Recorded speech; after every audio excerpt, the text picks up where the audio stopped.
Hello, I'm Cosmic, and this is Cosmic Commentary. Kyle Klinsky made a new video that it just perfectly describes, perfectly shows how Kyle and Joe Rogan can't read the news. Let's get right into that.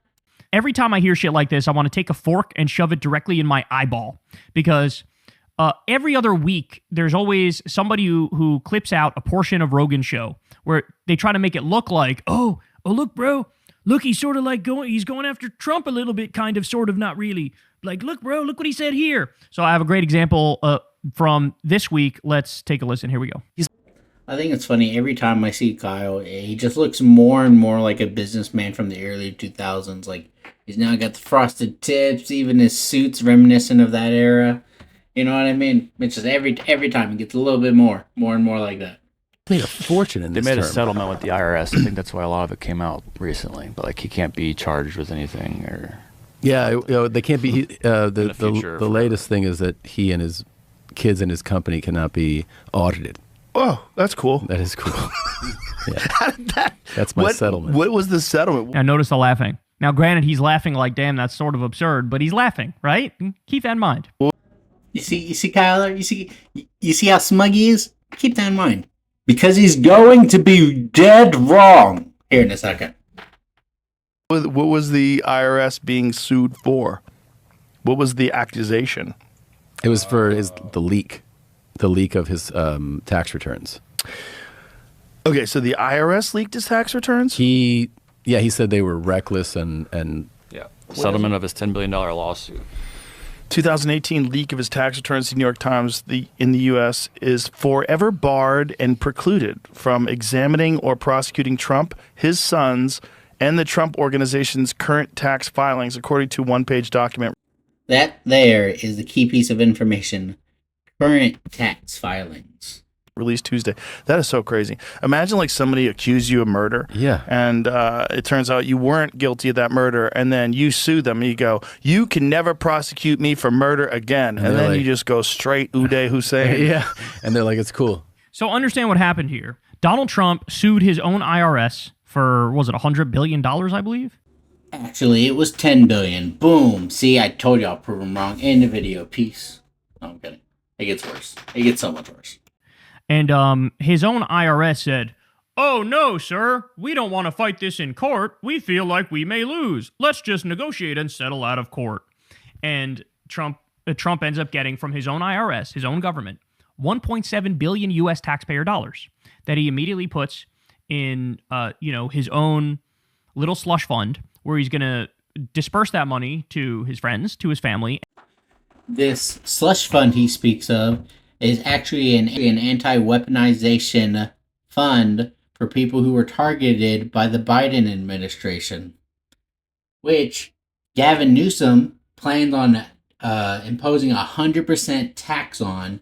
So if Biden screwed you over, the California government's going to screw you over again.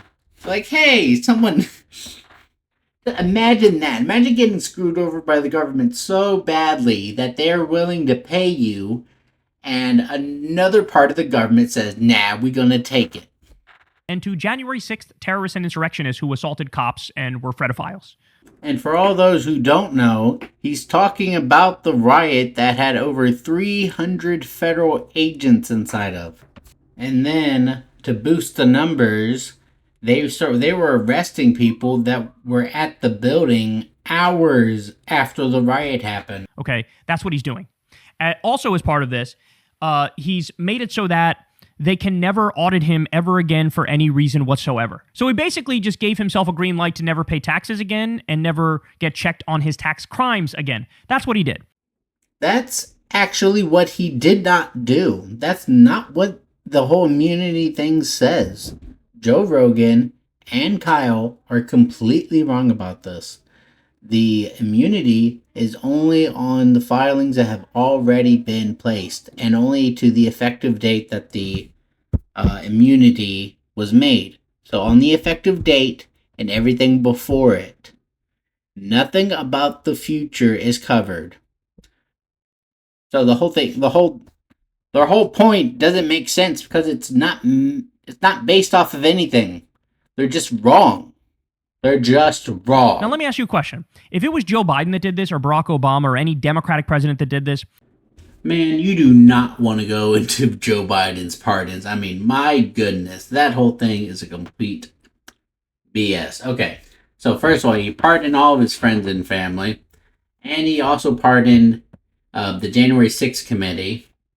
And the January 6th committee did some shady stuff, and they're like burying evidence, stuff like that. They're like a whole thing they got in trouble for. Now, circle back on around to his family. He pardoned his son, and one of the charges his son was in was about buying a gun. And what that case was doing was he was pleading guilty to it, but it was setting precedent to get rid of your gun rights. So if you've ever been caught with any kind of any level drug ever, you are not able to get a gun under federal law ever again. That's what it was doing. It was also getting rid of your Fifth Amendment. Literally getting rid of it. The precedent it was setting was absolutely insane. And then he got pardoned for it and didn't have to face any of the consequences of stripping away our rights. Absolutely insane. Let's also throw in that he pardoned an agent for Iran, and he also pardoned another guy that was stealing tech for Iran and was defrauding the U.S. for Iran. So